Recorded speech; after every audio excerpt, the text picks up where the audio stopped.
Hello बच्चों, कैसे हो। आज हम करेंगे रेशियो। और रेशियो में फ़र्स्ट ऑफ ऑल हमारे रेशियोज होते क्या हैं। तो रेशियो जो होता है बेटा, वो होता है कि आपको जो भी हमारे डाटा होते हैं वो अपने आप में कोई रिज़ल्ट है।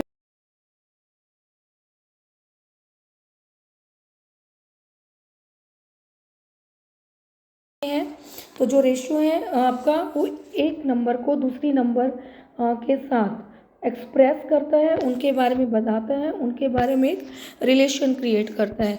रेशियो हम 4 तरीके से निकालते हैं।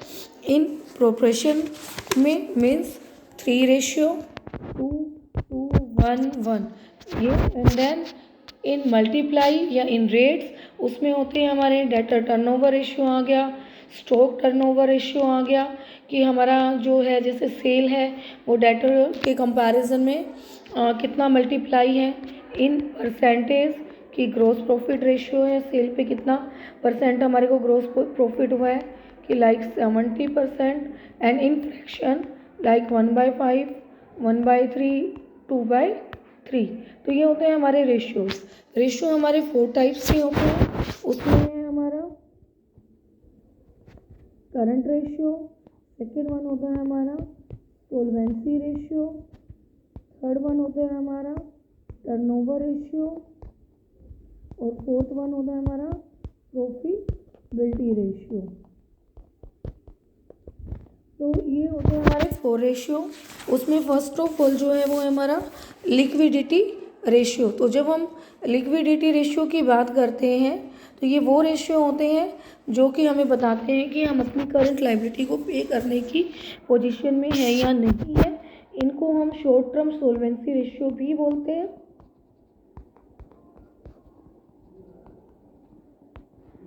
तो ये जो शॉर्ट टर्म, क्योंकि इनसे हमें ये पता चल जाता है कि इन शॉर्ट क्या हम अपनी शॉर्ट टर्म असेट्स को यूज़ करके अपनी शॉर्ट टर्म लायबिलिटी को पे कर सकते हैं या नहीं कर सकते हैं। लिक्विडिटी से हमारा मतलब क्या होता है कि असेट्स को बिना किसी लॉस के हम कैश में कन्वर्ट कर सकें।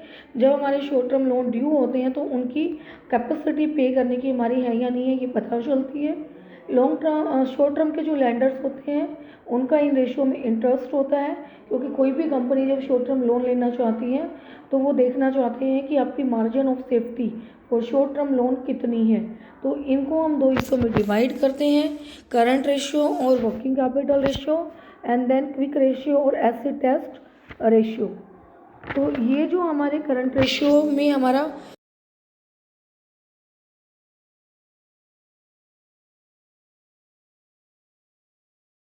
Minus current liability. तो करंट असेट जैसा कि आपको पता ही है विद इन 12 मंथ या आपका जो ऑपरेटिंग साइकिल है उसके अंदर जिनको हम कैश में कन्वर्ट कर सकें वो सारी होती हैं। इसमें आते हैं हमारे current investment, inventories excluding loose tools, stores and spares, short term loan and advances, cash and cash equivalent, trade receivable, BR and sundry debtor. और इसको डेटर्स हमें लेने हैं less provision for doubtful debts. Other current assets हैं such as prepaid expenses, accrued income, advance taxes. उसके बाद आती है हमारी करंट लायबिलिटी जिनको विद इन 12 मंथ हमें पे करना है।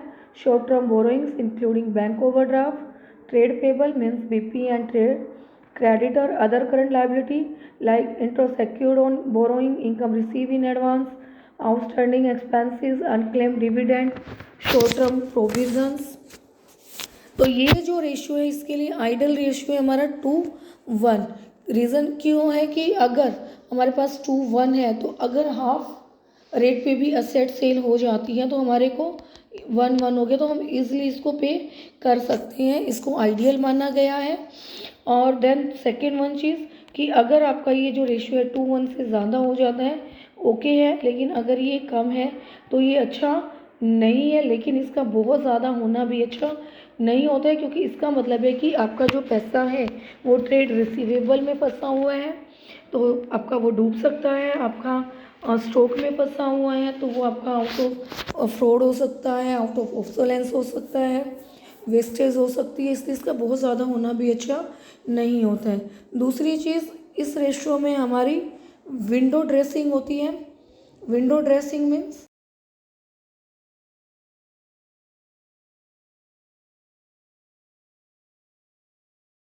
125 एंड लाइबिलिटी है हमारी 125। तो इनका जो रेशियो है वो हुआ 1.8:1। अब अगर हम चाहते हैं कि इसको 2.1 कर दें तो वो अपनी 25 जो लाइबिलिटी है उसको पे कर देगी। तो इनका जो रेशियो है current assets 2 lakh and liability होगी 1 लाख। ये हो गया 2:1। तो ये ईजिली उसको एडजस्ट कर सकती है। तो जब हम करंट रेशियो काउंट करते हैं तो कुछ चीज़ें हैं जिनको हमें ध्यान रखना है, कंसीडर करना है। सिर्फ उन्हीं असेट्स को लेना जो विद इन 1 ईयर में आपकी कैश में कन्वर्ट हो जाए, उन्हीं लाइबिलिटी को लेना जिनको विद इन 1 ईयर पेमेंट करनी है। लॉन्ग टर्म की लाइबिलिटी एंड डेप्ट भी इंक्लूड होंगे अगर वो करंट ईयर में मैच्योर हो रहे हैं।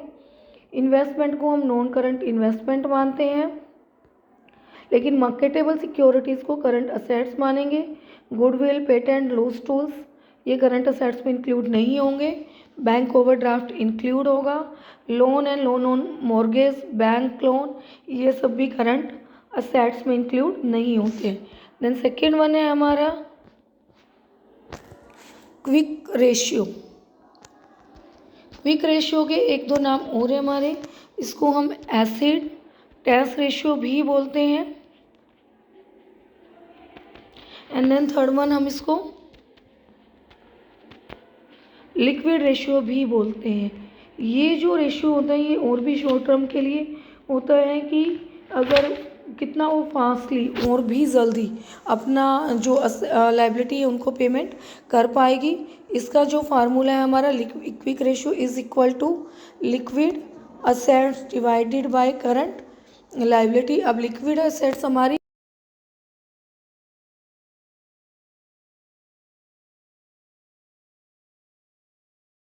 एक्सपेंसेस को छोड़ दिया जाता है क्योंकि इनको कैश में कन्वर्ट प्रीपेड एक्सपेंसेस को हम नहीं कर सकते हैं। और दूसरा कर भी पाते हैं तो थोड़ा लेट होता है और स्टॉक सेल कब होगा नहीं होगा ये हमारे हाथ में नहीं है। ये रेशियो आइडियल होता है हमारा 1:1 क्योंकि इसका मतलब है कि आप करंट असेट्स के लिए इतना पैसा तो होना ही चाहिए। ये अगर कम होता है तो ये अच्छा नहीं होता है। आई थिंक आपको ये क्लियर हो गया होगा। उसके बाद हमारे आते हैं सोल्वेंसी रेशियो। सोल्वेंसी जो रेशियो होते हैं हमारे होते हैं लॉन्ग टर्म के लिए। उसकी हम लॉन्ग टर्म में अपनी सोल्वेंसी पोजीशन कैसी है, क्या टाइमली हम उनको पे कर पाएंगे या नहीं कर पाएंगे। उसमें फर्स्ट ऑफ ऑल जो हमारा रेशियो है वो है डेब्ट इक्विटी रेशियो। तो जो डेब्ट इक्विटी रेशियो उसका फार्मूला है डेब्ट बाय इक्विटी, या इसको हम क्या बोल सकते हैं लॉन्ग टर्म डेब्ट divided by share holder fund या नेट वर्थ। तो जब हम डेब्ट की बात करते हैं तो वो सारे आएंगे जो 1 ईयर के बाद ड्यू हैं। इसमें हमारे डिबेंचर, इसमें हमारा mortgage loan, bank loan, loan from financial institute, public deposit etcetera include होते हैं। जब हम शेयर होल्डर फंड की बात करते हैं equity share capital, preference share capital, all reserve and surpluses इनको इंक्लूड किया जाता है। ये जो रेशियो है ये हमारा 1 होना चाहिए। और अगर ये ज़्यादा होता है तो ये जो हमारे डेब्ट हैं उनके लिए रिस्की होता है, और अगर ये कम है तो ये अच्छा होता है। इसका मतलब ये है कि आपने अपने फंड से पैसे को कलेक्ट किया है, बाहर वालों से नहीं किया है। उसके बाद आते हैं हमारा नेक्स्ट रेशियो आपका है प्रोप्राइटरी रेशियो। तो जो प्रोप्राइटरी रेशियो है हमारा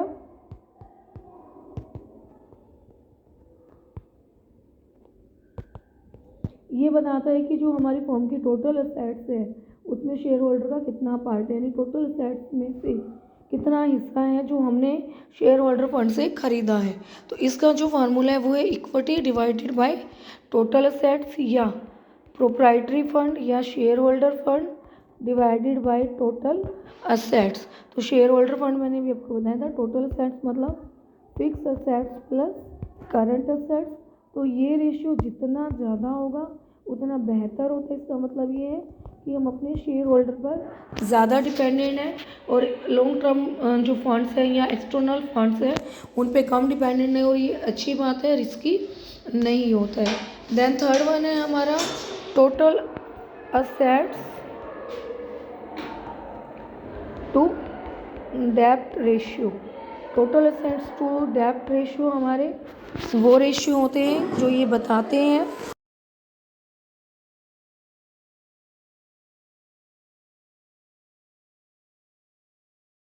टोटल असेट्स डिवाइडेड बाय डेप्ट या total assets divided by long term डेप्ट। तो ये जो रेशियो होता है ये आइडियल होता है हमारा 1:1 या 2:1।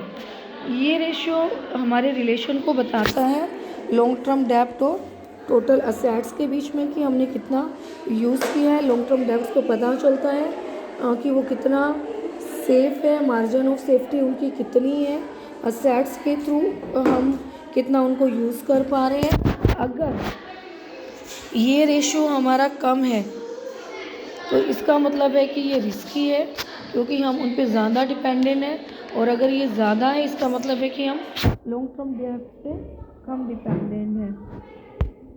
द नेक्स्ट वन है हमारा fix assets to proprietary fund ratio. तो इसका जो फार्मूला है वो है हमारा fix asset divided by proprietary fund. तो जो लास्ट हमने फार्मूला किया था कि टोटल असेट्स में कितना हिस्सा है शेयर होल्डर फंड का, ये सिर्फ उसमें current assets and current fix asset दोनों इंक्लूड थी। यहाँ पे हम सिर्फ फिक्स असेट्स को कैलकुलेट करते हैं कि कितना हिस्सा हमने उनसे ख़रीदा है। तो ये रेशियो जितना ज़्यादा होगा उतनी सोल्वेंसी पोजीशन हमारी अच्छी होगी, क्योंकि उतने ही फंड हमने यहाँ से लिए हैं उतना ही वो हमारे लिए बेटर है। और अगर ये कम है एंड तो इसका मतलब है कि हमने बाहर वालों का पैसा ज़्यादा यूज़ किया है और हमारी पॉलिसी अच्छी नहीं है। देन है हमारा कैपिटल गियरिंग रेशियो या लीवरेज रेशियो। इसका जो फार्मूला है वो है हमारा equity share capital plus reserve plus P&L divided by fix cost bearing capital. यहाँ पे फिक्स कॉस्ट बियरिंग कैपिटल का मतलब है preference share capital plus debenture and plus long term loan. तो यहाँ पे हम देखते हैं कि अगर हमारी फिक्स कॉस्ट बियरिंग की अमाउंट हमारी equity plus reserve and surplus से ज़्यादा है तो हाई कैपिटल गियरिंग होता है, और अगर वो कम है तो लो कैपिटल गियरिंग होता है। हाई तभी प्रॉफिटेबल होता है जब फिक्स कॉस्ट के ऊपर जो हम ड्यू इंटरेस्ट है डिविडेंड है वो इन्वेस्टेड रेट ऑफ रिटर्न से कम है, यानी